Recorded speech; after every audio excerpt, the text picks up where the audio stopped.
Petrus Gonsalvus y su esposa Catalina aparecen representados en una lámina del artista flamenco del siglo XVI, Joris Hoefnagel. Con el cuerpo inusualmente cubierto de pelo, este tinerfeño fue acogido en la corte francesa, donde recibió la educación de un aristócrata y más tarde formó una familia. Algunos de sus hijos heredaron la semblanza de su progenitor. Enrique II de Francia adoptó a Pedro González en su corte, educándolo en las artes liberales y otorgándole un puesto de trabajo. Tras la súbita muerte del monarca, su esposa, la reina regente Catalina de Médicis, le concertó matrimonio con una bella cortesana llamada también Catalina. Algunos de los hijos de Petrus y Catalina heredaron de su padre el llamado síndrome del hombre lobo. En su periplo por diversas cortes europeas, fueron inmortalizados como curiosas rarezas en retratos como los de Madeleine, en la imagen. El caso de Pedro González es el primero de hipertricosis lanuginosa congénita del que hay constancia escrita. El canario Pedro González, conocido como el salvaje gentilhombre, vivió en la corte francesa al amparo del rey Enrique II y su esposa Catalina de Médicis. A pesar de que muchos lo consideraban un monstruo por tener el cuerpo totalmente cubierto de pelo, llegó a ser una persona ilustrada, a casarse y tener varios hijos. Hoy sabemos que padecía un extraño síndrome llamado hipertricosis lanuginosa congénita.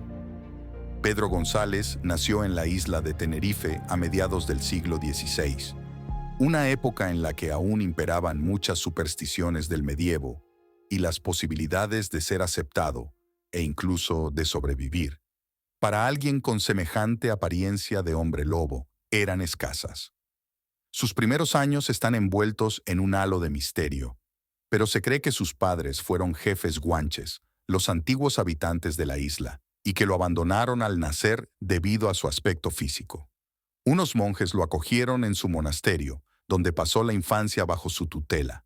Sin embargo, a los 10 años, su destino cambió de nuevo cuando, al parecer, unos corsarios lo llevaron como presente al recién coronado rey de Francia. En aquel periodo de grandes descubrimientos, cualquier cosa con tintes exóticos era un regalo apreciado por parte de la realeza europea, que, con sed de coleccionismo y opulencia, se jactaba de acoger en sus cortes séquitos de enanos, aborígenes, locos, deformes y otros individuos considerados aberraciones de la naturaleza para que les sirvieran, entretuvieran o simplemente les hicieran compañía. Eran criados y bufones, pero a veces también consejeros e incluso amigos personales. Desde el primer momento Enrique II se encaprichó de aquel niño velludo, una rareza entre rarezas, que se correspondía con el mito del hombre salvaje por provenir de unas islas remotas y, sobre todo, por tener la cara y el cuerpo cubiertos por una fina capa de pelo de unos 5 dedos de longitud y de color rubio oscuro, tal como lo describió un diplomático tras su llegada a París. El rey no quiso mostrarlo ante la nobleza como una mera curiosidad y lo convirtió en uno de los suyos, liberándolo de su lado salvaje.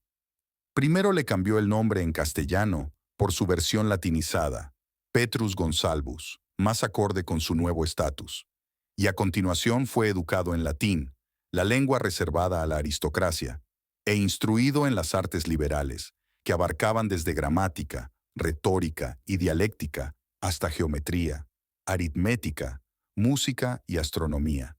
Su destacada inteligencia le permitió superar con creces las expectativas del monarca, quien le encomendó el puesto de sommelier de paneterie bouche, algo así como ayudante del panadero real. Básicamente se encargaba de poner la mesa. Enrique II murió el 10 de julio de 1559, tras ser herido de gravedad en una justa, con lo que el joven Petrus quedó a cargo de su viuda, Catalina de Médicis, quien posteriormente heredó el trono y pasó a la historia por su implacable mandato. Varias fuentes sugieren que fue ella misma quien le buscó una esposa para que criaran hombres salvajes.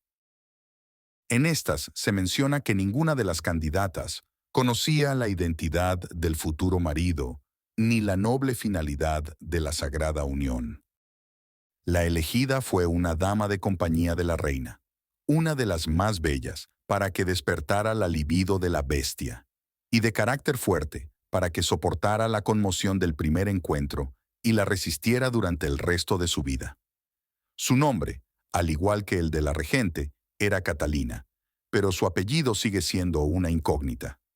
En 1573 se celebraron las nupcias entre Catalina y Petrus, un matrimonio acordado del que nacieron 7 hijos, de los cuales al menos 5 heredaron la semblanza del padre. Años más tarde, los Gonsalvus iniciaron un periplo por Europa, despertando asombro allí por donde pasaban. Hacia 1580, viajaron a Múnich, donde fueron acogidos por el duque Alberto V de Baviera, quien encargó varios retratos de la familia, que luego fueron entregados como un obsequio para la colección del Gabinete de Curiosidades que su tío el archiduque Fernando II de Austria tenía en el castillo de Ambras. Todavía hoy se exhiben en este palacio de Innsbruck algunos de aquellos cuadros. En ellos se puede observar a Petrus, a su hija Madeleine y a su hijo Henri con atuendos de gala, pero con un fondo que recrea una caverna natural, en alusión, según algunos autores, a su procedencia canaria, donde era costumbre que los guanches vivieran y enterraran a sus muertos en cuevas volcánicas naturales. Otros nobles encomendaron copias de estos lienzos, así como nuevos retratos, lo que extendió su popularidad por el Sacro Imperio Romano Germánico. La fascinación era tal que el mismísimo emperador Rodolfo II de Habsburgo solicitó un mechón de pelo de Petrus para guardarlo en un lugar privilegiado en su preciado gabinete de exotismos. Pese a ser unas celebridades y vivir como aristócratas, los Gonsalvus siempre fueron propiedad de alguien, nunca fueron libres. El tratamiento peyorativo que la familia Gonsalvus recibió se extendió también a la esfera científica.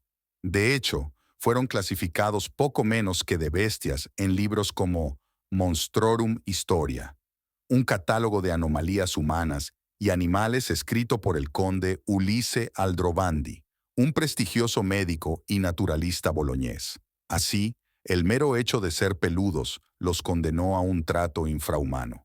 Muchos libros, cuadros e ilustraciones que plasman la sintomatología de la familia Gonsalvus han sido recopilados en la literatura científica, aportando una valiosa información descriptiva acerca de su anómala enfermedad y de su patrón hereditario.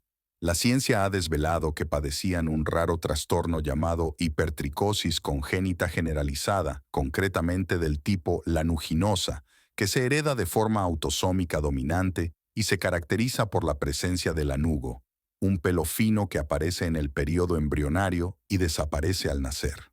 Este tipo de hipertricosis afecta a menos de 1 de cada 1.000 millones de nacimientos, y el primer caso documentado en la historia es el de los Gonsalvus. Por eso, también se la conoce como síndrome de Ambras, en referencia a los retratos del castillo homónimo. Asimismo, las distintas clases de hipertricosis congénita generalizada son nombradas a menudo como síndrome del hombre lobo,